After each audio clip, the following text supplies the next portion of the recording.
Hello and welcome to new ASMR video in which I will be talking about the Silk Road. For more than 1,000 years, the great overland trading route known as the Silk Road carried precious goods between China and the Middle East and Europe. When the Han dynasty of China conquered Central Asia around 200 BCE, it became possible to travel safely all the way to the borders of Persia and then westwards to the Mediterranean Sea. Merchants who transported goods such as silk and gold along this route could make large profits, and the places they stopped at along the way often became rich cities. The Silk Road was at its height in the time of the Chinese Tang dynasty between 618 to 907 CE, and then under the Mongols in 13th and 14th century.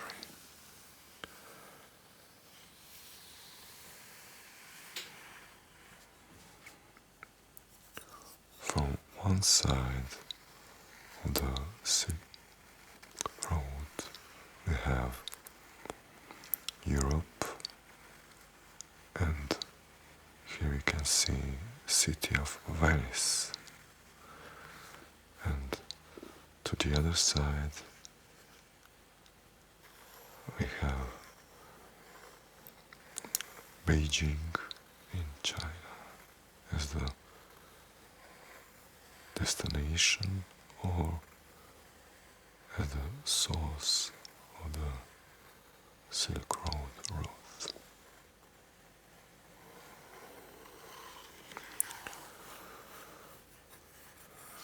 Silk reached Europe from China as early as the 1st century CE. However, only few Europeans traveled the other way to China until the 13th century, when the Venetian merchant Marco Polo visited the court of the Mongol ruler Kublai Khan.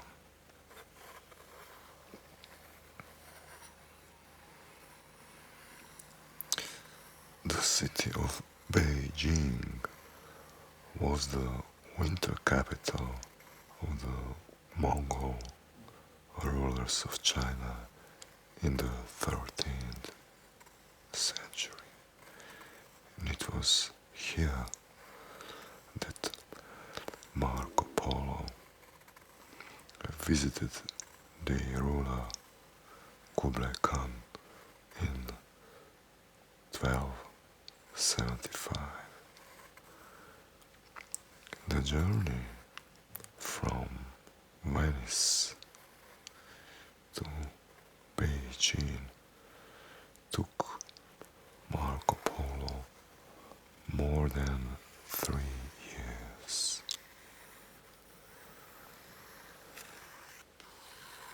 And 30 days is the time it took Marco Polo to cross the Lopnur Desert.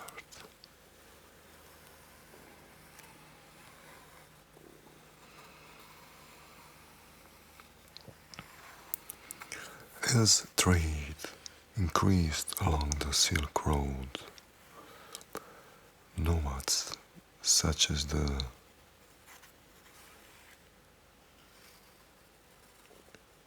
Chernu people began to attack the caravans in which the merchants traveled.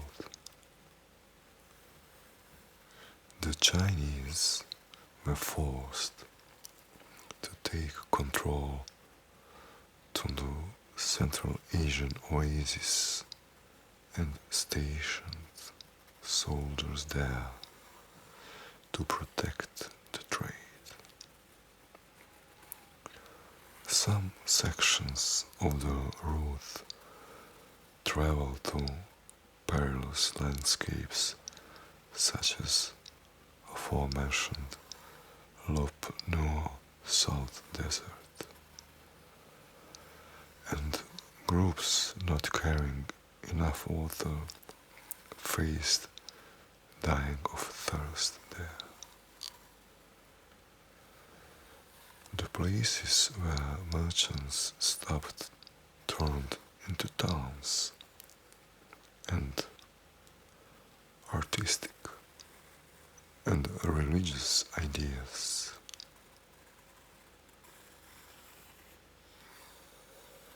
moved along the Silk Road with the travelers.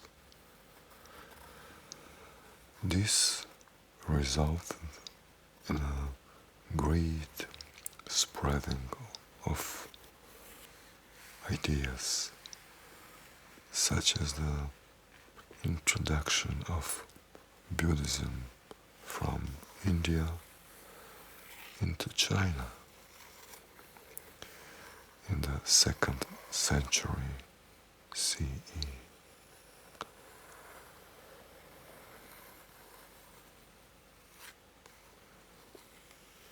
Here we have Central Asia region dominated by deserts and towering mountains. In the 8th century, Arab conquests spread Islam to the region, giving rise to great Muslim empires that contributed to Silk Road trade. The Timurids conquered this territory in the 14th and 15th centuries, leaving behind beautiful cities such as Samarkand. To the south, the Mughal Empire spread across India in the 16th century.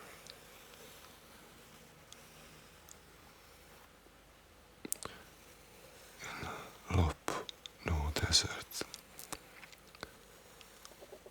we have here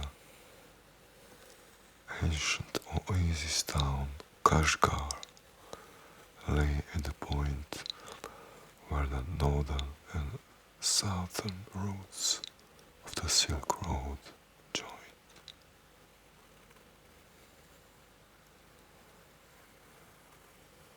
we should also mention Mongol riders. For centuries, these horsemen raided Silk Road caravans.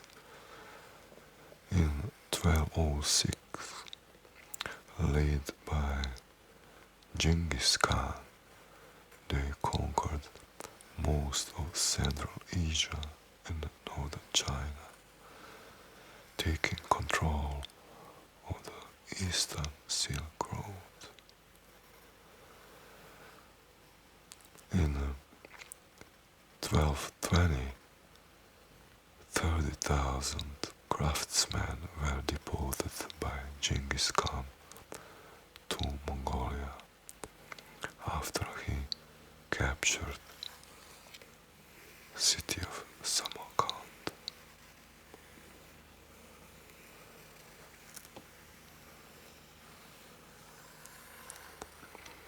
Until the 6th century, the Chinese were the only people who knew how to manufacture silk. The Silk Road flourished as China took control of the oasis of Central Asia, providing safe passage for traders to the west.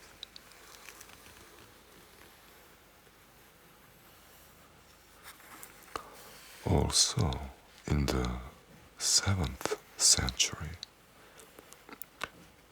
the Arabs conquered the entire area from the shore of the Mediterranean Sea to the eastern borders of Persia. Damascus and Baghdad, the capitals of the Arab caliphs, grew prosperous from Silk Road trade. Merchants on the Silk Road did not just carry silk. Traders heading toward the Arab world and Europe also brought other Chinese products such as jade, pottery, and bronze objects, which were highly prized in the West. On the other side, trading caravans heading toward China carried gold to pay the silk and goods that are rare in China, such as ivory and glass. The Chinese did not know how to make glass until the 5th century. And the Arab and Byzantines only learned how to manufacture silk in the 6th and the 7th century. So both these trade items were very valuable.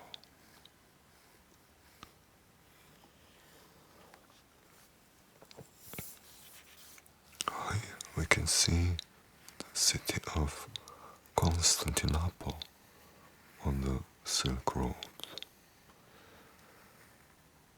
The Constantinople was the capital of the Byzantine Empire and the meeting point between European and Asian traders. rich and powerful city. It controlled one of the main crossing points over the Bosphorus, the strip of water separating Europe from Asia. Then we have on the Silk Road very important city of Isfahan. As the Silk Road passed out of Central Asia and into Persia, it passed through this city, the city of Isfahan, famous for its wealth. The city became so important that in 1598 it became the capital of Persia under the Safavid dynasty.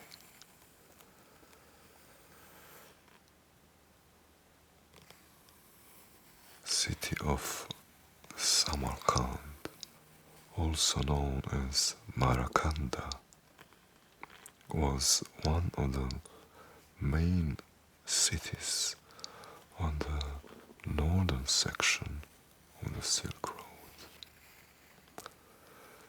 It changed hands many times between Chinese, Arabs, and Hans before it was conquered by the Mongols in 1220.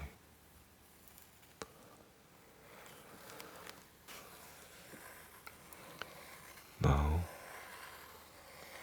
you can see the part of the Silk Road in China, the westernmost point of Chinese territory.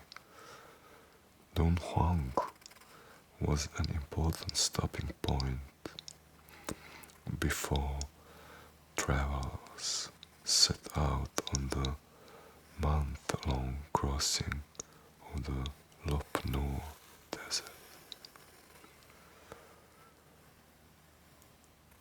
City of Qian was the capital of China in Han and Tang times, and the setting off point for merchants traveling westwards along the Silk Road. It became very wealthy, and it was in the 8th century the world's largest city, with about 1,000,000 inhabitants.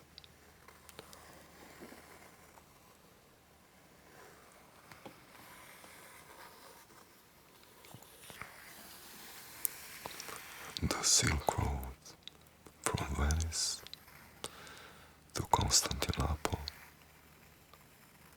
Isfahan, Samarkand, Kashgar, Lop Nur Desert, Dunhuang, Karakorum, Xi'an, and Beijing.